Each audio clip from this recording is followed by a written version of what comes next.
ನಮಸ್ಕಾರ ಸ್ನೇಹಿತರೆ, ಧರ್ಮಸ್ಥಳ ಪ್ರಕರಣದ ಅಪ್ಡೇಟ್ ಏನು ಗೊತ್ತಾ? ಸುಜಿತಾ ಭಟ್ ಅವರು ಅನನ್ಯ ನನ್ನ ಮಗಳ ಅಲ್ಲ ಅಂತ ಹೇಳಿ ಇಂಟರ್ವ್ಯೂವಲ್ಲಿ ಹೇಳಿಕೊಂಡಿದ್ದಾರೆ. ಆ್ಯಂಡ್ ಇದನ್ನು ನನಗೆ ಹೇಳಿಸಿದರು, ಹೀಗೆ ಹೇಳುವಂಥ ಇಂಟರ್ವ್ಯೂವಲ್ಲಿ ಹೇಳಿದ್ದಾರೆ. ಏನೇ ಹೇಳಿದ್ದಾರೆ ಮತ್ತು ನೋಡೋಣ ಬನ್ನಿ. ಅದಕ್ಕೋಸ್ಕರ ನಮ್ಮ ಚಾನಲ್ನ ದಯವಿಟ್ಟು ಸಬ್ಸ್ಕ್ರೈಬ್ ಮಾಡ್ಕೊಳ್ಳಿ. ಈ ವಿಡಿಯೋ ನೋಡೋಕ್ಕಿಂತ ಮುಂಚೆ ಕೆಳಗಡೆ ಕಾಣ್ತಿರೋ ಸಬ್ಸ್ಕ್ರೈಬ್ ಬಟನ್ ಮೇಲೆ ಕ್ಲಿಕ್ ಮಾಡಿ, ಪಕ್ಕದಲ್ಲೇ ಬೆಲ್ ಐಕನ್ನ ಆಲ್ ಮಾಡ್ಕೊಳ್ಳಿ. ಬನ್ನಿ, ಸುಜಿತಾ ಭಟ್ ಅವರು ಏನು ಹೇಳಿದ್ದಾರೆ ಇಂಟರ್ವ್ಯೂವಲ್ಲಿ ನೋಡೋಣ. ಸುಜಿತಾ ಭಟ್ ಅವರು ಅನನ್ಯ ಭಟ್ ನನ್ನ ಮಗಳಲ್ಲ ಎಂದು ನ್ಯೂಸ್ ಚಾನಲ್ ಇಂಟರ್ವ್ಯೂವಲ್ಲಿ ಹೇಳಿಕೊಂಡಿದ್ದಾರೆ. ಏನಪ್ಪ ಇದು, ಏನಾಗ್ತಾ ಇದೆ? ಇದರಿಂದ ಯಾರಿದ್ದಾರೆ, ಯಾರು ಮಾಡಿಸ್ತಾ ಇದ್ದಾರೆ? ಹೀಗೆ ಒಂದು ಗೊತ್ತಾಗ್ತಾ ಇಲ್ಲ, ಇನ್ನೂ ಬರಲಿದೆ ಯಾರು ಮಾಡಿಸಿದ್ದಾರೆ, ಯಾಕೆ ಹೀಗಾಯಿತು ಅಂತೇಳಿ ನೋಡೋಣ ಬನ್ನಿ. ಇದರ ಹಿಂದೆ ಯಾರಿದ್ದಾರೆ, ಯಾರ ಕೈವಾಡಿದೆ, ಯಾರ ಹೀಗೆ ಹೇಳಿಸಿದ್ರು ನೋಡಬೇಕಾಗಿದೆ.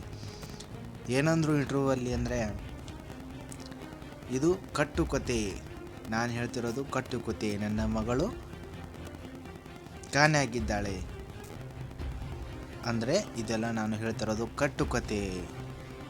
ಇದೆಲ್ಲ ಹೀಗೆ ಹೇಳುವಂತ ಹೇಳಿಸಿದ್ರು. ಆ್ಯಂಡ್ ಯಾರು ಹೇಳಿಸಿದ್ರು ಅಂದರೆ, ಗಿರೀಶ್ ಮಟ್ಟನ್ನ ಹೋರಾಟಗಾರರ, ಏನು ಸೌಜನ್ಯ ಪ್ರಕರಣದ ಹೋರಾಟಗಾರರಿದ್ದಾರೆ ಗಿರೀಶ್ ಮಟ್ಟನ್ ಅವರು, ಮತ್ತು ಮಹೇಶ್ ಶೆಟ್ಟಿ ತಿಮ್ರೋಡಿ ಅವರು, ಮತ್ತು ಜಯಂತ್ ಟಿ ಅವರು ನನಗೆ ಹೀಗೆ ಹೇಳಿಸಿದ್ರು, ಹೀಗೆ ಹೇಳುವಂತ ಹೇಳಿದರು. ಏನೆಂದರೆ, ಅನನ್ಯ ಭಟ್ ಕಾಣೆಯಾಗಿದ್ದಾಳೆ ಎಂದು SITಗೆ ದೂರು ಕೊಡಲು ನನಗೆ ಹೇಳಿದ್ದರು ಇವರು 3 ಜನ ಅಂಥೇಳಿ ಇಂಟರ್ವ್ಯೂವಲ್ಲಿ ಹೇಳ್ತಾರೆ. ಅನನ್ಯ ಭಟ್ ನನ್ನ ಮಗಳೇ ಅಲ್ಲ, ನನ್ನ ಮಗಳು ಎಂದು ಅವರೇ ನನ್ನ ಕೈಯಲ್ಲಿ ಹೇಳಿಸಿದ್ರು ಅಂತ ಹೇಳಿ ಇಂಟರ್ವ್ಯೂ ಕೊಡ್ತಾರೆ. ನೋಡಿ, ಯಾರ್ಯಾರು ಹೆಂಗೆಂಗೋ ಹೇಳ್ತಾರೆ. ಎಲ್ಲ ದುಡ್ಡಿದ್ರೆ ಕತ್ತೆ ಕೂಡ ಕುದುರೆ ಆಯ್ತಂತೆ. ನೋಡಿ ಸ್ನೇಹಿತರೆ, ಅನನ್ಯ ಭಟ್ ಮಗಳೆಲ್ಲ ಅಂತ ಅವರ ಸುಜಾತಾ ಭಟ್ ಅವರು ಹೇಳ್ತಿದ್ದಾರೆ. ಇನ್ನೇನು ನೋಡಬೇಕಾಗಿದೆ ಸತ್ಯಾಂಶ ಏನು ಅಂಥೇಳಿ, ಇನ್ನೇನು ತಿಳಿದು ಬರಲಿದೆ ಆದಷ್ಟು ಬೇಗ. ಅದಕ್ಕೋಸ್ಕರ ದಯವಿಟ್ಟು ನಮ್ಮ ಚಾನಲ್ನ ಸಬ್ಸ್ಕ್ರೈಬ್ ಮಾಡ್ಕೊಳ್ಳಿ. ಸತ್ಯಾಂಶ ಏನಂಥೇಳಿ ನಾವು ನಿಮಗೆ ತಿಳಿಸ್ಕೊಡೋ ಪ್ರಯತ್ನವನ್ನು ಮಾಡ್ತೀವಿ.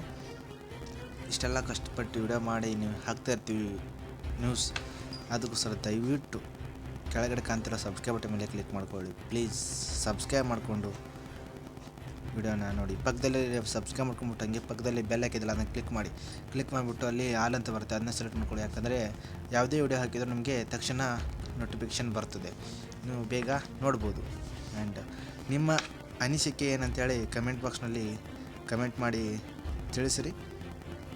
ನಿಮ್ಮ ಅನಿಸಿಕೆ ಈ ಪ್ರಕರಣ ಬಗ್ಗೆ, ಸುಜಾತಾ ಭಟ್ ಬಗ್ಗೆ ನಿಮ್ಮ ಅನಿಸಿಕೆ ಏನು? ಜನ ಹೀಗೂ ಇರ್ತಾರಾ? ನೋಡಿ ಸ್ನೇಹಿತರೆ, ನೀವೇ ನಿಮ್ಮ ಅನಿಸಿಕೆಯನ್ನು ಕಮೆಂಟ್ ಬಾಕ್ಸಲ್ಲಿ ಕಮೆಂಟ್ ಮಾಡಿ. ಮುಂದಿನ ಅಪ್ಡೇಟ್ ಏನಾಗುತ್ತೆ ಅಂತ ನಿಮಗೆ ತಿಳಿಸ್ಕೊಡ್ತೇವೆ. ಅದಕ್ಕೋಸ್ಕರ ಚಾನಲ್ ಸಬ್ಸ್ಕ್ರೈಬ್ ಮಾಡ್ಕೊಂಡು ಇಟ್ಕೊಳ್ಳಿ.